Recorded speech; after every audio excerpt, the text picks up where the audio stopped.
হবিগঞ্জে যেন এরকম জনি হত্যা কিংবা এরকম কোনো কাহিনী দ্বিতীয়বার না হয়, সবকিছু আমাদের সর্বস্তরের জনগণ ছাত্রতা মিলে আমরা ঘেরাও করব যদি আমার ভাইয়ের খুনিকে দ্রুত সময়ের মধ্যে ধরা না হয়।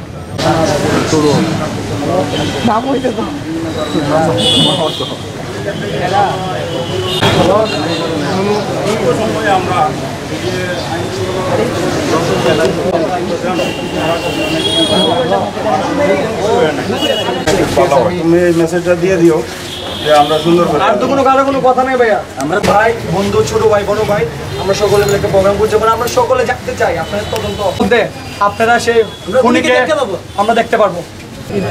এই যাবৎকালে দেখতে পাচ্ছি যে আমাদের যে পৌর এলাকাগুলোতে চুরি, ছিচকে চুরি এর পরিমাণটা অনেক বৃদ্ধি পাচ্ছে। 5 আগস্টের পরে যখন আমাদের ছাত্র জনতা যে আমাদের বিভিন্ন পাহারা কর্মসূচি এবং পাহারা দিয়েছে, তখন কিন্তু চুরি ডাকাতি এতটাও ছিল না। কিন্তু আজ 1 বছর পর যখন ফিল্ডে প্রশাসন আছে, মাঠে প্রশাসন কর্মরত, তখন কেন আমাদের হবিগঞ্জে এত চুরি ডাকাতি ছিচকে চুরি বাড়বে? আজকে কি হলো, আমার ভাইয়ের এখানে চোর আসলো, আমার ভাইয়ের বাসায় চোর আক্রমণ করলো। সে প্রতিহত করতে গিয়ে তাকে 1 বার নয় 2 বার নয় বারবার ছুরি দিয়ে আঘাত করেছে এবং সে জায়গায় মারা গিয়েছে। কতটা নির্মমভাবে ছুরি দিয়ে আঘাত করলে একজন মানুষ জায়গায় মারা যায়। আমরা হবিগঞ্জের সর্বস্তরের জনগণের পক্ষ থেকে যাচ্ছি দ্রুত সময়ের মধ্যে খুনিকে আইনের আওতায় এনে বিচার কার্যক্রম শুরু করা। যদি প্রশাসন ব্যর্থ হয় তাহলে আমাদের হবিগঞ্জের সর্বস্তরের জনগণ পুরো হবিগঞ্জে ব্লকেট কর্মসূচি পালন করবে। হবিগঞ্জের থানা, জেলা প্রশাসক, যত সরকারি ভবন আছে সব কিছু আমাদের সর্বস্তরের জনগণ ছাত্রতা মিলে আমরা ঘেরাও করব যদি আমার ভাইয়ের খুনিকে দ্রুত সময়ের মধ্যে ধরা না হয়। আমরা এখনও তাদেরকে কোনো আলটিমেটাম তেমন কিছু দেই নাই।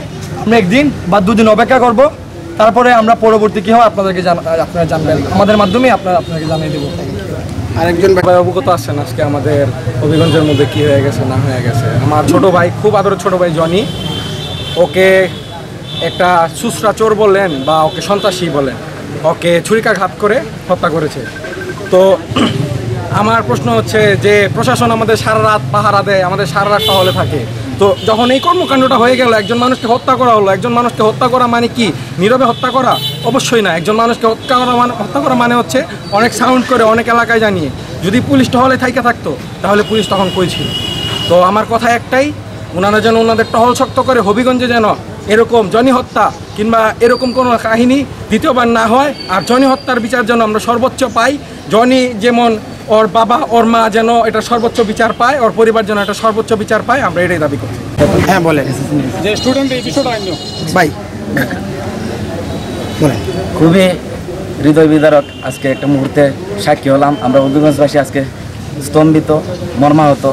আমরা আমাদের এই ছোট ভাই জনি দাস, সে অত্যন্ত মেধাবী ছাত্র, সে এবার এসএসসি পরীক্ষার্থী, তাকে এভাবে নির্মমভাবে ছুরির আঘাতে সেভাবে রক্তাক্ত করেছে।